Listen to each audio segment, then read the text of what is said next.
the 46th President of the United States, Joseph R. Biden. The president gave the commencement address Sunday to graduates at the HBCU Morehouse College in Atlanta. I determined to make my administration look like America. I have more African Americans in high places, including on the court, than any president in American history. He was met with some protests about his administration's handling of the Israel-Hamas war.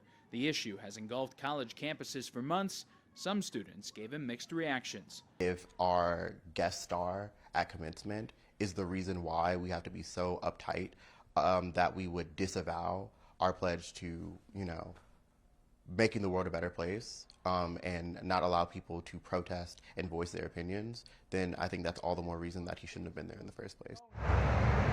Critics were quick to point to his motorcade, barely drawing a reaction in Atlanta over the weekend. Meanwhile, the former president surprised with a big crowd in typically blue New Jersey earlier in the month.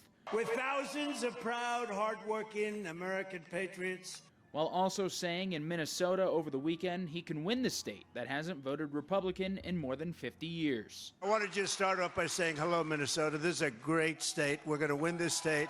My opponent's not a good loser, but he is a loser. While Biden tries to court black voters, he could be facing a voter enthusiasm problem. A Monmouth poll from late April shows Republicans are much more interested in the presidential rematch than Democrats or independents. 63% of GOP voters were somewhat or very enthusiastic about it, compared to just 36% of Democrats. Donald Trump plans to hit another Democratic stronghold this week, the Bronx, New York, in what could be another test of whether or not the polls reflect reality. Reporting in Washington, I'm Matt Gelka.